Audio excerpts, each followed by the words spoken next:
Can cannabis cause psychosis? So, great question.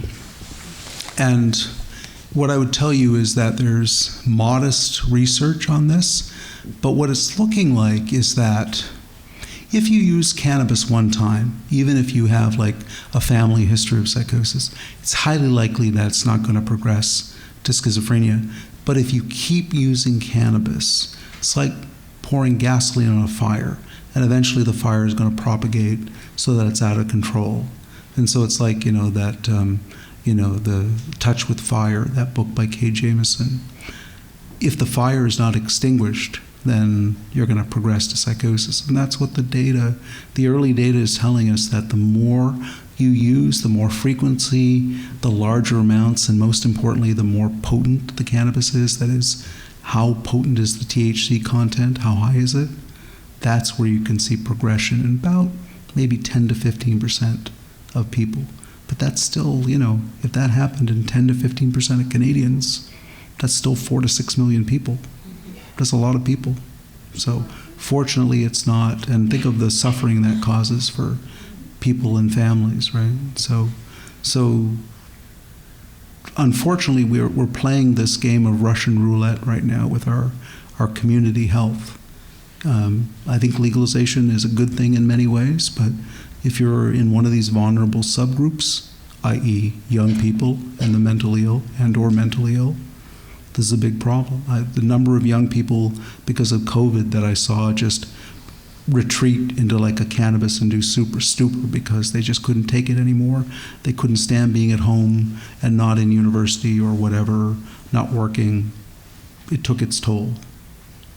So unfortunately, you can see progression to schizophrenia. But fortunately, it seems to be maybe 1 out of 6 people. Are pot smokers less susceptible to psychosis after the age of 30? We're still seeing people with heavy cannabis use evolve into psychosis, although it's much less likely to happen. We're still seeing episodes of cannabis-induced psychosis. Fortunately, I think by that time your brain has matured enough that it protects you from psychosis, and this seems to be particularly true for women. They're very much protected, but we're seeing a lot of young men, 35, 45, who are getting cannabis-induced psychosis, and if something didn't push them over back in 1995, something in the present day did. And so the best we can figure, it's high-potency pot, or using a lot of it, right? Yeah. And the thing is, the higher the potency is, the better the high is. Right. So for people who are looking for that magical high, and they just keep going higher and higher up the THC potency chain, something has to give, as they say. So it's rare, but it still can happen. What should someone do if they see a young person in the family who's putting themselves at risk with their cannabis use? What I would tell you is you have to be persistent. Don't give up. Just like, maybe they've sort of given up because their motivation is low and they just want to, smoke and just forget about everything, etc. Just be persistent with them. Just keep giving them the same message that help is available, that, this addiction, first of all, they have to recognize it's an addiction, right? But once they do, and eventually do, because they'll eventually going to come to the crossroads where they hit rock bottom. And what I've found is that if you can really keep after them, eventually you're going to get them to cave in. It's true of any substance, right? Tobacco, crack cocaine. Usually what happens is, and this is where I worry that if we legalize everything, if we don't have certain hooks, like you could go to jail or you could end up in the hospital strapped down, that if we don't have hooks in a negative way to scare them a little bit, it's always good to use positive reinforcement, but eventually you get to the stage where you're running out of, like, don't you remember when you were like 14 and everything was great? And they'll say, go away, I don't want to talk to you. And you've probably got to hit them the other way. Hit them with a couple of, sticks versus carrots, right? So my best advice is persistence, and if you can engage a health professional, a mental health professional ideally, who has some knowledge of this, and this is our biggest challenge. as a field is that we have doctors who kind of say, oh, addictions, I'll see you later. I'll hand this over to our social work colleagues, and when they stop, we'll see them. This is a problem. I've called many colleagues out on this, so I joke sometimes. I shouldn't joke too much, but I do. I say, when I came to CAMH, I said to Paul Garfinkel, this is great, Dr. Garfinkel, sorry, that, you call this the Center for Addiction and Mental Health, but it's anything like I'd experienced at Yale, I bet you should call it the Center for Addiction or Mental Health, because that's how our systems unfortunately work. There's the mental health side and there's the addiction side, and do they talk to one another in a seamless, integrated fashion? No. So a big part of the problem is it's a systems issue. How can we influence the next generation so they don't slide down this path? So, look, I tell this to my students and my younger colleagues all the time. You may have noticed we have a little bit of a health crisis. No, unless you don't watch the CBC, they're fearmongers, they're fake news, right? But we have a little bit of a health crisis issue in so many ways, right? I think the legalization thing needs to be looked at with a little more scrutiny, and we need data. And I'm just one guy doing research, and I'm lucky I know a lot of people in the field worldwide, but only one guy. I'll tell you, be honestly, when my name comes up in Ottawa, they roll their eyes and say, "Oh my God, what's that George guy? What kind of nonsense is he spouting now?" What is he? He's probably like a closet Pierre Poilievre, fan anyway. So why should we pay him any attention? So we got to convince them that we need to take a hard look at data and let data manage our decision making. Not, oh, it feels good to do this, right? And I think we've done too much of that. I'm not a politician. I'm not a policy person, but I'm a little bit tired of the doublespeak that I hear. And legalization, unfortunately, again, I will tell you there are some very positive things about it, but for the people that I deal with, it's been a disaster. I haven't had much good advice from doctors as a patient or a sufferer. I dealt with a family physician recently who was seeing one of my patients and said, well, none of these antidepressants work. Maybe you should just smoke some pot. But that's sort of the problem right now, is that look, I would say 9 out of 10 doctors I deal with, from not just psychiatry, but from family medicine, internal medicine, they'd say, addiction, I'll see them when they're stop doing that. The best way to deal with that is to say, okay, doctor, it seems like almost all of your patients with addictions have bad outcomes. Maybe you need to rethink this. And then you got to get to the younger generation. Yeah. You got to teach them this. And the younger generation, they've actually pleasantly surprised me. They say, no, you know what?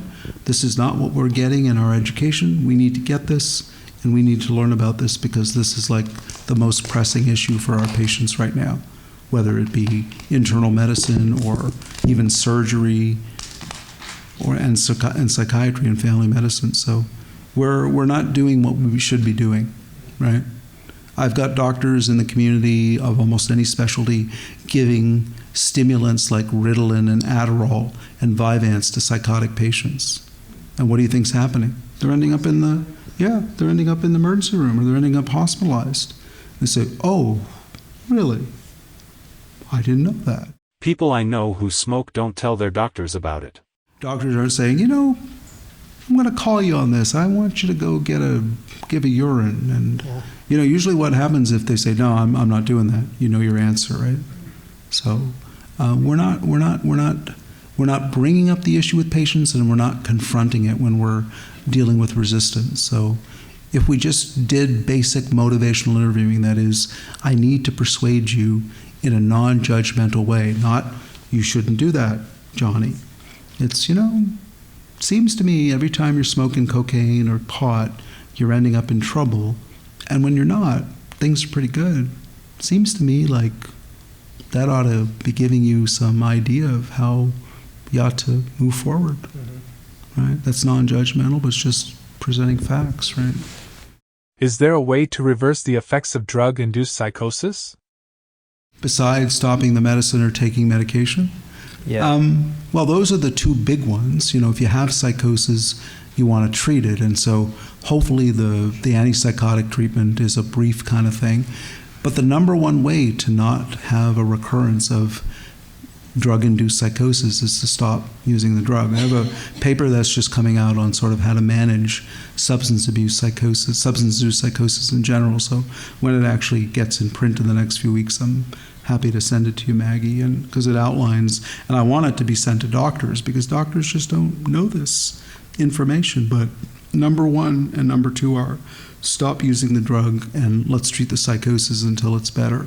Number three is you need to learn why you don't want to get, you want to do an ounce of prevention and find a way not to have this happen. And if you're one of these people like Cheech and Chong and you can smoke whatever, or there are some people who smoke high potency pot and they say, no, I am perfectly fine smoking 70% THC with shatter. It doesn't do a thing for me. I'm Snoop Dogg, I'm invincible, right? Then that's great. But for those of us who aren't. Do nootropics like NAD Plus or ginkgo biloba reverse the effects of drug-induced psychosis? I don't think we know. What I will tell you is there's some studies that suggest that CBD, sort of the more benign cannabinoid, can protect against psychosis and can maybe block the effects of cannabis or even treat underlying schizophrenia. But those are really early studies. Wow. So there's lots of promise out there, but there's all kinds of pitfalls too. So we just don't know if, say, ginkgo biloba can reverse the effects of drug-induced psychosis. Okay. And my guess is that it's going to be hard to get a study funded to do that unless the company who makes ginkgo biloba, which is not on patent, right, hopefully there's like a Bill Gates or something said, here's $3 million to do the trial, Right. But he's got 800 other things he wants to fund, so. Does nicotine contribute to psychosis? What the evidence says is that there is a slight risk of being a smoker for psychosis, the presence of psychosis. So if you're a non-smoker, it protects you. But what I would tell you is that most of the data does not support that nicotine is a strong enough drug to cause psychosis by itself. So it turns out that one of the problems when they've looked at that is that one of the big confounding effects of being a tobacco smoker is you also use a little bit of pot, and they've not been able to sort of control for that properly. So the good news is that the answer is probably no, but there's a slight, like a 10% increase of risk if you're a smoker versus a non-smoker. So, yeah. It's a good question. I don't think it's been studied adequately, actually. So, I heard a doctor encouraging tobacco use among schizophrenics because of its calming effects, even with the health risks. What are your thoughts on that? So my thought is this, and this is true of cannabis and many other drugs. So those calming effects you get are not anti-anxiety effects. They are reversal of withdrawal. They're deprivation reversal effects. That is to say, if you don't smoke, you start to go in withdrawal, and when you do smoke, you make the withdrawal go away, and so you feel calmer. So it's like one step forward and one step back. Is that progress? That's, I even catch a lot of, highly skilled doctors in the middle of that. Well, Dr. George, you're being a little bit, aren't you being a little bit irrational here? I mean, everyone knows that a good smoke, takes away depression and anxiety. And I said, well, thank you, doctor, but here's the reality. If it's just reversal of withdrawal, is that treatment? That's just, that's what methadone does to reverse, opioid withdrawal or Suboxone, right? But that's not treatment. That's just reversal of, and that's the first step, right? But I don't buy it, and the problem is the cycle of addiction continues such that after 20 years you can't quit, and then the tobacco-related illnesses come up. And we will see. The problem is with cannabis and cancer is that there's a big confound. Almost all cannabis users also use tobacco. So it's a huge confound, and I've seen people try to control that with their fancy statistical techniques, and I say, baloney. The fact is there are tumor promoters and carcinogens in cannabis itself that are meant to protect the plant from predators, right? So that's what nicotine is it induces seizures and severe nausea and vomiting. Well, cannabis, when you take it in large amounts, does the same thing. There's something called cannabis hyperemesis syndrome. And I'll always see a few patients who are using 6 and 7 or more grams, and they end up in the Sunnybrook Emerge with intractable vomiting, and the doctors are like, well, I don't understand what's going on here. They're just smoking a little pot. It's not just a little pot, it's 6 or 7 grams a pot. Right? And it's particularly a problem in racialized people who don't break down the THC as quickly as, say, a Caucasian person. So you see it in everyone, but you usually see it at 3 or 4 grams in, say, a black individual, and 6 or 7 grams or 8 grams in a white individual. So, but there's not much knowledge of these things, which is surprising because they publish it and they should be teaching it in med schools, but apparently there's too crowded a curriculum. You have to teach them about important things like, I'm going to be politically incorrect if I go that route, so I'm just going to stop. Shouldn't this information about cigarettes and pot be taught in high school? The Trudeau government back in 2019 launched an educational campaign, an $82 million campaign over the next 5 years. That's supposed to go till 2023, so that's this year. And so $82 million over 5 years. If you do the math, it turns out to about 50 cents per year per Canadian. What can you do with 50 cents per year per Canadian? You can't even get them a Tim's, right? That's not that, no. I thought maybe a squeeze ball every year saying, anyway. So the problem is 82 million sounds like a lot of money, but for 37 million people over 5 years, the problem is there are players on both sides. There's a lot of money involved here. There's a lot of people who are invested in cannabis legalization and the commercial aspects of this. So I give you an example. This is what I learned, that not all parts of Ontario are the same. Dumb American. I went to Sarnia, and I thought, Sarnia, oil and gas, So I gave this same talk. I had a bunch of people in front, like the business people, like, you better get out of town, doctor. We're going to kill you. Because guess what? The big new industry was in Sarnia that no one told me about. Canopy was opening up the biggest production facility, and it was going to save the economy of the Sarnia area. So what I was preaching was not what they wanted to hear. Who would have thought? I would have thought everyone would have thought like people in downtown Toronto all over Ontario, but apparently not. So, if my son is over a certain age, what am I supposed to do when he goes off his medication and becomes delusional but doesn't want treatment? You probably all know Angie Hamilton and Families for Addiction Recovery. She's been fighting for, not just for youth, but the whole issue of involuntary treatment for addictions.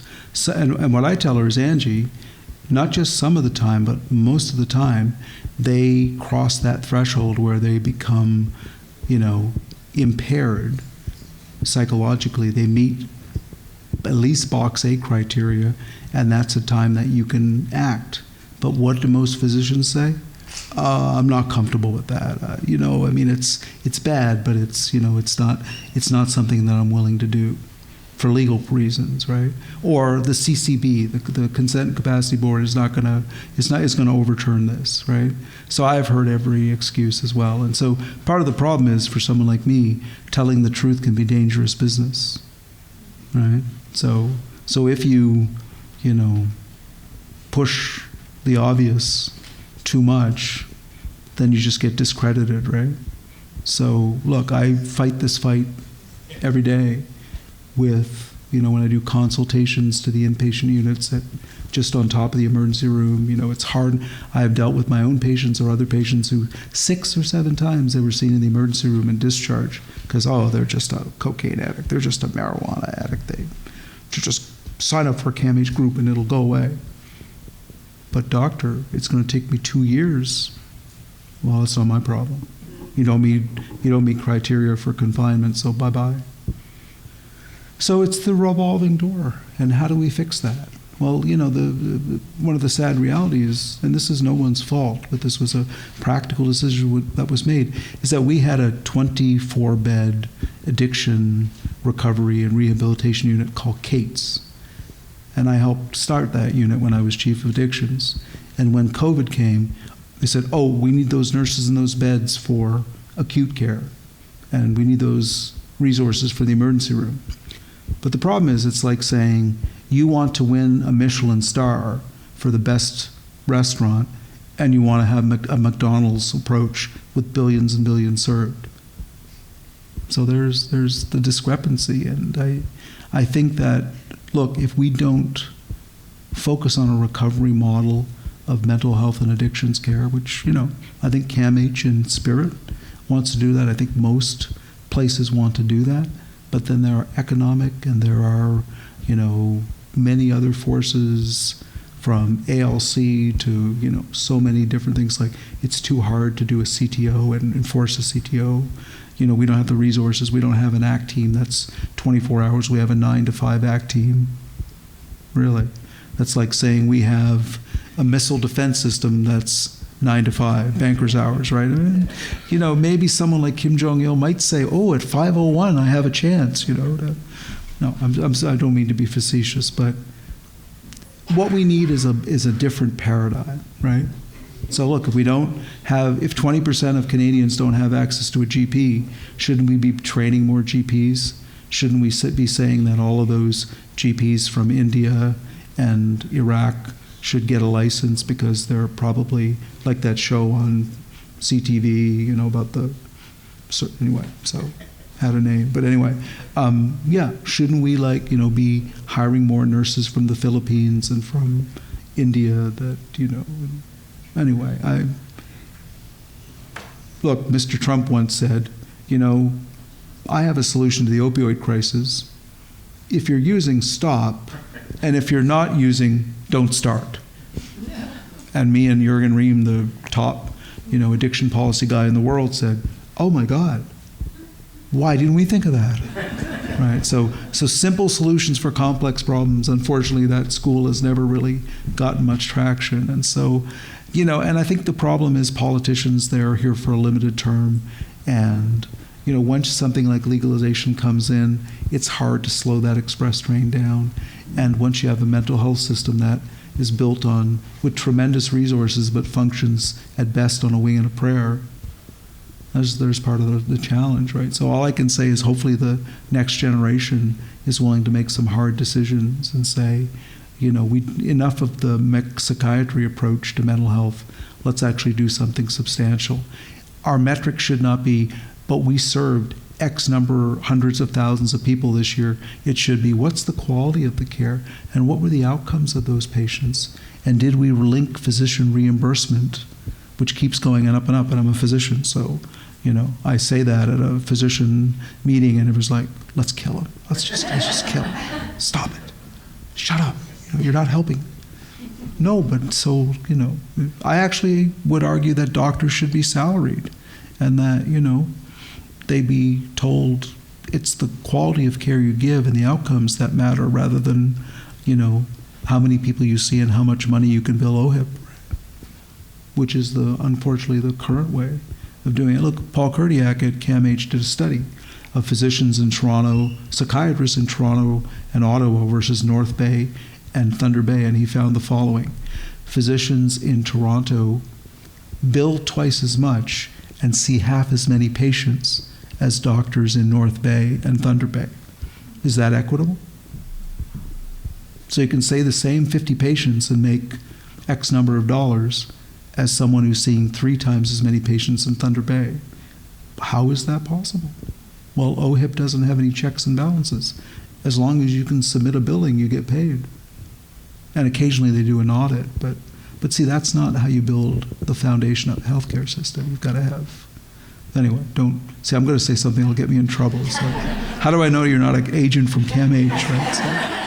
Can cannabis use induce both schizophrenia and bipolar disorder? Yeah, and they do it almost as potently. So the number one substance, at least from the Netherlands study that looked at this, or the Scandinavian study, pardon me, suggested that cannabis was the most robust drug in inducing either the pathway to schizophrenia or bipolar disorder. And alcohol was a close number 2 in bipolar disorder, and cocaine was a distant number 2 in schizophrenia. And I would have predicted it would have been cocaine, but... If they stop using cannabis for a long time, will the conditions go away? It depends probably on if, it's kind of like once you unleash the beast from the cage, will you be able to get it back in? And so what I would tell you is I deal with a lot of young people who look like they're transitioning to schizophrenia, but with proper management, which usually means not just medications, not just injectable depot antipsychotics every month, but actually doing rehabilitative care. So, our Slate First Episode Center does some really good work in that area, but my main criticism is, great, you're doing case management and you're doing CBT for depression and for psychosis, but you're not doing anything about their pot problem. And just me popping them on a little bit of topiramate, the anti-craving drug, is not going to be a solution.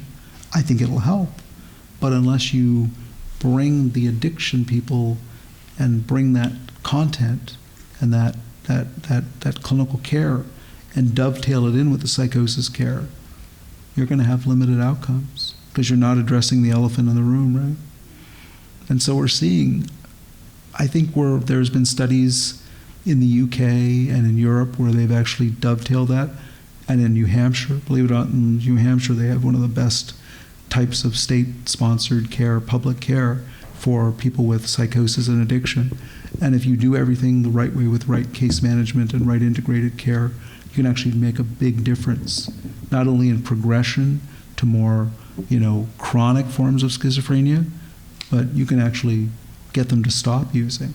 Because I think one of the problems that you find is that in a system where you're not doing evidence-based care, which frankly is most of our systems, you're not doing adequate treatment. So if you went to an oncologist and they didn't give you the right dose of this chemotherapy drug or radiation, and your relative progressed to metastatic cancer and died, what would you do? You wouldn't say, well, they tried their best. You'd say, I need to, consult a lawyer because, they didn't follow, the expectations of practice, right? But in mental illness, we're kind of left with, well, that's the best we have, right? And I'm not saying we have cures, but if we actually adhere to the practice guidelines that have been developed around the world for treating schizophrenia and addictions, we make a big impact. The problem is people balk at the cost. It always comes down to that. Or we don't have people trained to do both things. Don't know. To me, that's a poor excuse. It's so hard to get into a hospital. Sometimes I have to lie and say I'll harm myself so I can get through triage, but then they might keep me there for too long. Well, and what I was saying, we did this at CAMH, and we still have this. We developed something called a partial hospital, which was a way for transitioning people from inpatient care, not directly to home or the community, but let's get you to go into like a inpatient type care, but you go home at the end of the day. Or you could say, we can use that to prevent a hospitalization. Someone's using a lot of pot, they're starting to get psychotic again. What if we brought them in and they saw a psychiatrist and a case manager and a therapist every day for 5 weeks, and then they got better and we prevented a hospitalization? But see, the problem is we only got funding for like 20 beds at CAMH. It's now called something else called PCCS. But that model actually works, and it's an alternative to hospitalization. But sadly, I think hospitals will say, but we make more revenue by inpatient beds. And so if you're a small hospital and you have 25 or 30 beds, then you have to ration those beds. If you're a giant hospital like CAMH, the problem is you have just as many people seeking your emergency services, and you have to make hard decisions at the end of the day. But I would say inpatient beds are not the solution. Inpatient beds are a Band-Aid that you put on a gaping wound. And while it may slow the blood flow down for a little bit, it's not going to stop the carnage, right? Look, I had the first person, I couldn't believe this, a young man approached me that I just did a consult on. He said, "Doctor, I'm wondering, I'm going to get discharged, but I'm going to go back to a place I can't afford, and I can't afford the food at Loblaws. Could I apply for medical assistance in dying? Because what's the point of me going on?"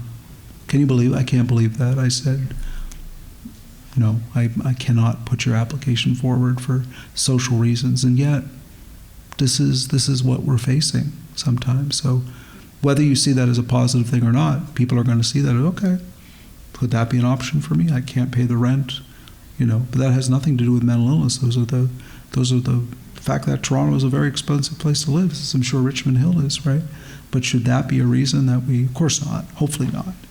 But desperate times, desperate measures, and so, but we need more conversations about this, and we need lawmakers to sit down with people like you to hear this kind of stuff and what's working and what's not working, and people with lived experience and their families to be able to say, we're tired of this, and doctors need to step up as well and just not say, well, that's all great, but as long as I get paid, that's what matters to me. And I'm not trying to put doctors out, hang them out for that. I'm a doctor. But I've always, I spent 30 years of my career dealing with marginalized patients, so maybe I'm a little bit more sensitive to the needs of that, whatever. But the fact is, we need a new approach. And I don't, look, it's you can do that glass is half empty or the glass is half full. And the reality is we still have a resource-intensive, a resource-rich system in Ontario. We can do better. I think we can do much better. And I think that's what we should demand of the people at Queen's Park and in Ottawa and the people who run our health system. We should say, you can do better, because I think we deserve better. So.